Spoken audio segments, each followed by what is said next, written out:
Մեդիակենտրոնում այսօր տեղի կունենա քննարկում մահվան դեպքերը, ինքնասպանությունները քրեակատարողական հիմնարկներում թեմայով։ Մենք պարբերաբար պաշտոնապես ինքներս ներկայացնում ենք առկա վիճակագրությունը, մեր կողմից ուսումնասիրված նյութերը, ինչը տեղադրվում է հաշվետվությունների տեսքով, օրինակ ծառայության կայքէջում եւ բնականաբար պատասխանում ենք գրավոր ստացված բոլոր հարցումներին, այսինքն երբևէ չի կարող մատնանշվել դեպք, որ օրինակ տարբեր կազմակերպությունների կողմից, ովքեր հետաքրքրված են ոլորտով քաղաքականության մշակման եւ խնդիրների բարձրաձայնման հարցում իրականացնում են գործունեություն,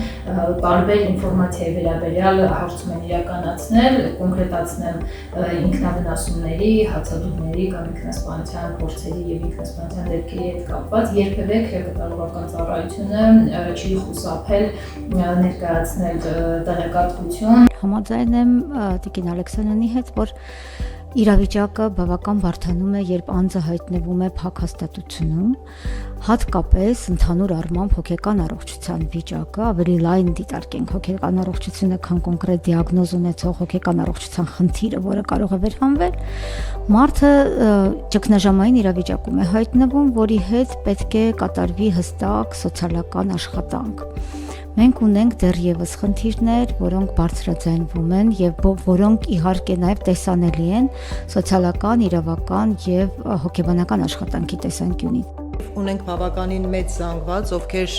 երկար տարիներ քրեակատարողական հիմնարկում են ու արդեն իսկ ձեռք են բերել ունեցած խնդիրներին ավելացել են նորերը։ Քրեակատարողական համակարգում բավականին մեծ տոկոսակազմում քրոնիկ հիվանդություններով անձանց թիվը, փակ համակարգում միանշանակ դա փաստ է, որ շղթել չի կարելի։ Բայց մյուս կողմից բուժանձնակազմը քրեակատարողական հիմնարկներում, բացի դատապարտյալների հիվանդանոցից, իրականացնում է պոլիկլինիկ առողջության առաջնային պահպանմանը ուղղված ծառայություններ, մատուցումա պոլիկլինիկ ծառայություններ, այսպես հասկանալի լեզվով ասած, դա նշանակում է, որ անձը ինքը պետք է դիմի բուժաշխատողին խնդրի կամ գանգատի հիմքով։